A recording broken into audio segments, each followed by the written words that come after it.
Alberto Núñez Feijóo, presidente de la Xunta de Galicia, muchas gracias por acompañarnos una vez más en esta época del año en nuestro programa. Muchas gracias a ustedes.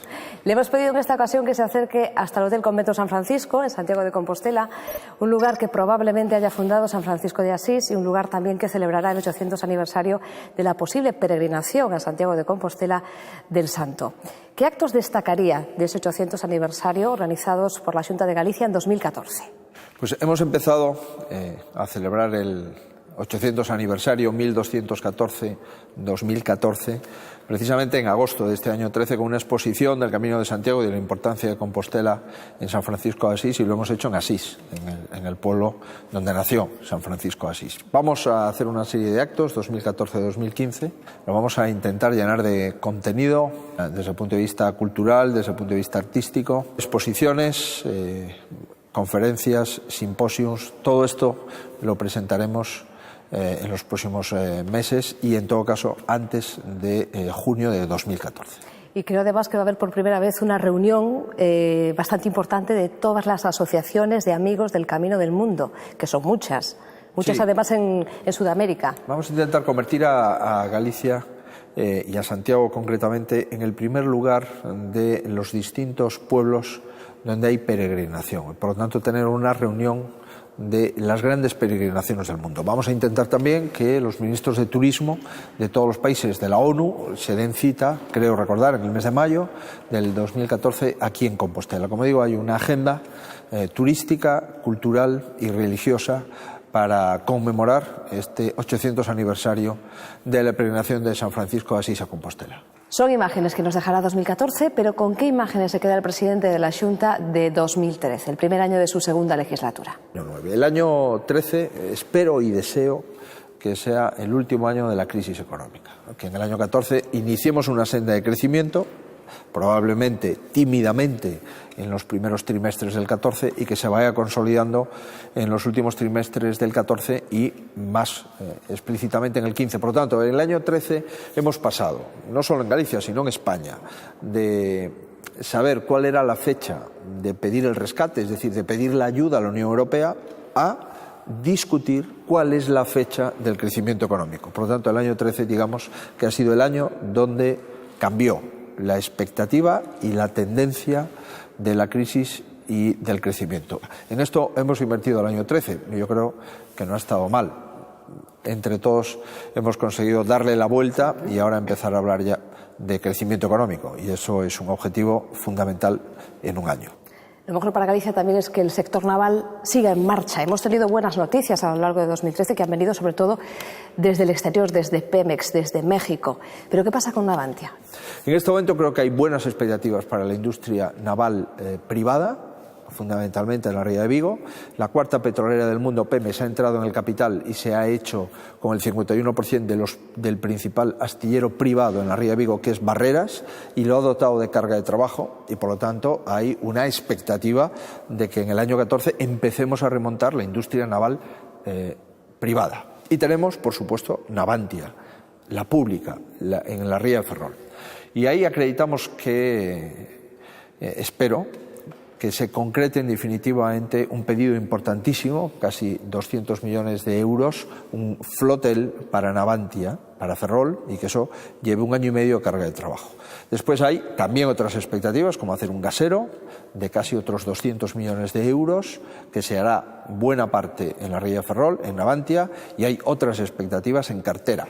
Yo le he pedido al Gobierno de España, que es el titular de ese astillero público, que priorice todas las actividades comerciales para dotar de carga de trabajo a Navantia. En todo caso, yo estoy convencido que el año 14 será un año de recuperación del sector naval y que el año 14 sin duda será el mejor año desde el punto de vista de construcción naval de los últimos 4 o 5 años en Galicia. 2013 nos ha dejado una mala noticia a los gallegos, la sentencia del Prestige, una sentencia que deja sin culpables una tremenda catástrofe ecológica. La Xunta de Galicia ha recurrido esa sentencia y aunque los políticos no deben juzgar, o al menos así debe ser, ¿quiénes considera la Xunta de Galicia que son los responsables? Quien cometió el error, en nuestra opinión, es el que dejó que el barco navegase, siendo una chatarra flotante, el que clasificó ese barco como apto para la navegación, el que aseguró ese barco Y, por supuesto, el armador, que es el responsable inicial de que un barco llevando sustancias tóxicas pues pueda navegar por una de las zonas más difíciles de los océanos, que es el corredor de Fisterra. Por lo tanto, el armador, el clasificador y el asegurador entendemos que deben de tener responsabilidades en los gastos que conllevaron la limpieza de playas, la limpieza de rías y la recuperación de toda la zona costera gallega, también de la asturiana, también de la cántabra y también de parte de la costa francesa. Bueno, en definitiva, nosotros vamos a recurrir a eso. ¿Por qué? Porque no estamos de acuerdo. Estamos de acuerdo porque al final no hemos conseguido todavía que se indemnice los gastos a los que hubo lugar. Pero nosotros lo que buscamos no es una responsabilidad penal al capitán del barco, que en nuestra opinión debería de tenerla con mayor intensidad. No, lo que buscamos es que paguen por los daños causados. ¿Siguen navegando barcos de esas características cerca de nuestras costas? Ha variado mucho la legislación y la Unión Europea, a propuesta de España, en aquella época modificó las condiciones de navegación de los petroleros, se impuso el doble casco y se extremaron los controles de clasificación y de aseguramiento de esos barcos. Es evidente que el riesgo cero no existe. Hay más de 40.000 barcos, de los cuales 40.000 en el corredor de Fisterra, de los cuales 12.000 barcos todos los años pasan este corredor con sustancias peligrosas. Por lo tanto, estamos ante el riesgo que supone la ventaja de tener esta posición geoestratégica, que es Galicia en el córner de Europa. Eso es una ventaja. Desde luego, el riesgo, lógicamente, es que estamos con más posibilidades de tener un accidente. Hemos hecho un gran puerto exterior, con una inversión de más de 1.000 millones de euros. Hemos incrementado los protocolos de actuación tanto en el gobierno gallego como en el gobierno central. Hemos establecido buques anticontaminación. En fin, hemos trabajado para que si ocurriese un accidente se minimizase ese accidente. Pero lo cierto es que el objetivo es evitar el accidente y ahí el riesgo cero no existe. La semana pasada llegaba de Cuba, su primer viaje como presidente de la Xunta a la isla. ¿Qué fue lo primero que le dijo Raúl Castro cuando se encontró con él? Bueno, pues lo primero que me dijo es gallego y yo le contesté con lo mismo. Me alegro mucho de conocerle también a usted, dado que también usted pues es hijo de gallegos. Bueno, en Cuba hay una relación histórica. España-Cuba, Cuba-España es una relación histórica, indestructible. Los gobiernos no pueden destruir los lazos familiares entre los pueblos. Y es que hay 40.000 gallegos en Cuba, pero habrá más porque se están tramitando, de acuerdo con la ley de nacionalidad, nuevos pasaportes. Y ahí es difícil encontrar a alguien que su abuelo o su bisabuelo no haya nacido en algún lugar de Galicia o, en su defecto, de España. Por lo tanto, mi objetivo como presidente de los gallegos es ir a visitar a los gallegos, a los 40.000 emigrantes, que son las 40.000 razones de este viaje. Adicionalmente, pues hemos hecho un viaje que tiene un contenido cultural. Ha actuado Milladoiro en un teatro, el Teatro Nacional, repleto de gente. Hemos hecho contactos económicos, las principales empresas turísticas, las principales empresas de saneamiento y abastecimiento de agua, bastantes bancos, en fin, son españoles que están trabajando en Cuba y que tienen una parte de los sectores económicos con mucha presencia española. España es el tercer país de mayor presencia en Cuba y es el primer país de la Unión Europea con más intereses en Cuba. Y nos parecía que si Cuba se quiere abrir a España y a Galicia, pues Galicia se tiene que abrir a Cuba, que es lo que hemos hecho. Y adicionalmente hemos tenido una agenda donde el gobierno cubano nos ha invitado a tener distintas reuniones con dos ministros, con el ministro de Exteriores, con el vicepresidente primero del gobierno y también con el presidente Raúl Castro. Bueno, pues en 72 horas creo que hemos intentado estar a la altura de nuestro deber y de nuestra obligación. ¿Ha sido un buen punto de partida para que Galicia y Cuba caminen económicamente juntas en el futuro? El gobierno cubano lo ha dicho, el gobierno cubano se da cuenta que tiene que hacer una serie de reformas.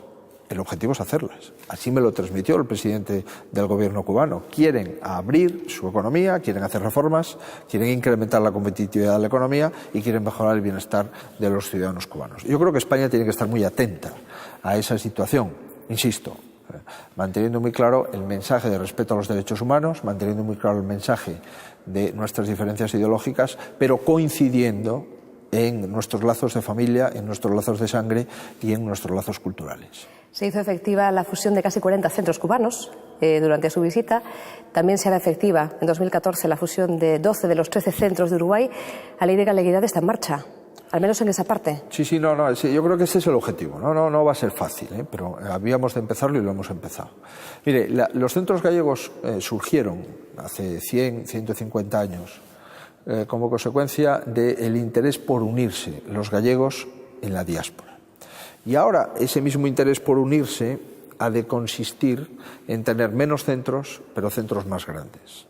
Pero hoy las comunicaciones en Argentina, en Uruguay, en Venezuela, en Brasil, en Cuba han mejorado. Y como han mejorado, lógicamente, estamos mucho más cerca. Y adicionalmente nuestra migración ha envejecido. Con lo cual tenemos que conseguir que sean los hijos y los nietos de esos gallegos emigrantes los que lideren esos centros. Y eso solo se puede hacer si nos unimos y hacemos grandes centros. Ya que hablamos de fusiones, ¿habrá alguna en 2014 entre dos ayuntamientos en Galicia? Por cierto, que parece que la Xunta de Galicia no está muy contenta con la nueva ley de administración local procedente del Estado. Es muy difícil que una ley de administración local pueda contentar a realidades distintas. Nosotros no somos una comunidad con ciudades de 1 millón de habitantes, nosotros somos una comunidad con ciudades de 300.000. Nosotros no somos una comunidad donde la gente vive de forma concentrada, somos una comunidad que tenemos el 50% de los núcleos de población de toda España, 29.000 núcleos de población. Por lo tanto, que una ley encaje perfectamente en una realidad distinta de cada comunidad autónoma es muy difícil. ¿Qué haremos nosotros? En primer lugar, ¿reconocemos que la ley era necesaria? La respuesta es que sí. ¿Reconocemos que la ley era mejorable? Nuestra opinión es que sí. Y dentro de nuestras competencias estatutarias, pues ajustaremos esa ley a las competencias que nos permite la Constitución y los estatutos. Nosotros creemos en la fusión de los ayuntamientos, pero también somos conscientes de que son los ayuntamientos los que han de fusionarse. Y que si el Estado no opta por una ley que fusione por ley los ayuntamientos en España, más de 8.000, no puede una comunidad autónoma hacer lo que le corresponde al Estado. De momento hemos tenido una fusión voluntaria, dice, oiga, esto es poco. Sí, pero nunca se había hecho, desde hace 40 años. Ya es la primera vez que se hace, ¿no? Y sobre todo hay una cosa que hemos conseguido, y es, aunque no haya fusiones de derecho, sí hay fusiones de hecho. Es decir, cuando los ayuntamientos solicitan una guardería o un polideportivo, o un centro social, o una residencia de mayores, o una subvención, ya lo están solicitando conjuntamente. Precisamente la ordenación del territorio fue uno de los temas abordados durante su primer encuentro con José Ramón Gómez Besteiro. ¿Qué tal su primera entrevista con el líder de la oposición, el secretario xeral del Partido Socialista de Galicia? Yo creo que es bueno, ¿no?